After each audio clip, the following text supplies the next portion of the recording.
سلامونه ملګرو د عمران خان سائفر کیس دوبارہ ژوندی شو د عمران خان سائفر کیس دوبارہ شروع شو جی سائفر کیس کې اسلام آباد های کورٹ عمران خان اور شاه محمود قریشي بری کړي دي تاسو لا یاد شي او غټ بریکینګ نیوز راغلو اوس اف ای دغه کیس په سپریم کورٹ کې چیلنج کړی دی چونکه د اسلام آباد های کورٹ تفصیلی فیصله هم نه راغلو بیا هم اف ای دغه کیس په سپریم کورٹ کې چیلنج کړی دی اف ای ویلي دي چې دا کیس د بری کولو قابل نو دی کیس کې عمران خان ته بری کېدل نو پکار چونکه دا کیس کچری ډیر زیات عمران خان فیور کتلونو دا کیس د سره کول پکارو مطلب دا کیس ریمایند بیک کول پکارو خو د کیس کې عمران خان بری کول نو پکار جی نو دغه کیس دوباره په سپریم کورٹ کې چیلنج شوه دی او سپریم کورٹ چې کوم دی ډیر زر په دې باندې کاروایی هم شروع کی چونکه سلور میاشتې دا کیس او چلیدو جی او اف ای وکیلان په عمران خان او شاه محمود قریشي باندې صدا سے ټوس قسم ثبوت پیش نکړو نو په دې وجه باندې بیا عمران خان چې کوم دی دا های کورٹ د طرف په دې کیس کې بری شو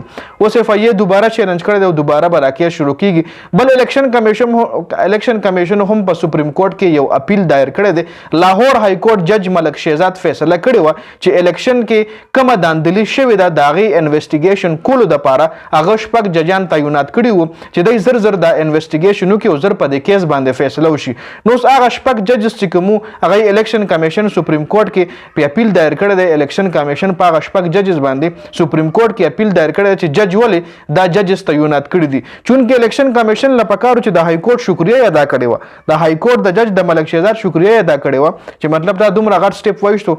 ججز د سیوا کول چې دا کیس زر ختم شي او په دې کیس کمپلیټ انویسټیګیشن وشي او دا کیس زر ختم شي خو نه جی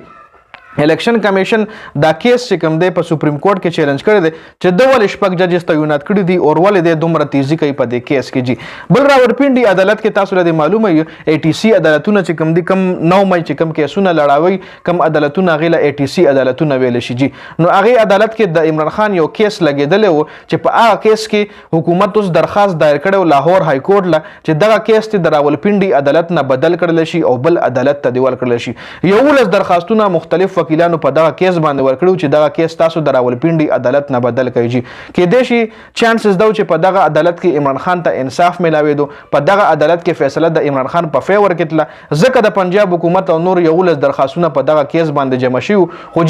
جج ملک شهزاد چې کوم دغه په هم ډیر زبردست کاروایی کړی ده دغه ټول درخواستونه مسترد کړي دي او پنجاب حکومت هم 2 لک جرمانه کړی دي او کم یو لس درخواست گزار چې کوم یو لس کسانو چې د درخواستونه جمع کړي هغه ورسره هم 2 لک روپۍ جرمانه کړی دی جی نو جج صاحب چې کوم دی د بنګ اعلان کړی دی ورته ویلي چې تاسو د عدالت قیمتي وخت ضایع کړی دی نو په دې وجه باندې 2 لک روپۍ دغه خلک جرمانه کړی دی جی نو جج ملک شهزاد ډیره د بنګ کاروایی کړی ده جج ملک شهزاد ډیره زبردست کاروایی کړی ده دا درې اهم اپډیټس درې د عمران خان کیسونو حواله سره اهم اپډیټس می تاسو له درکول د ویډیو کتلو زیات مننه جی ویډیو مخکې ملګرو سره ضرور شریک کړئ والسلام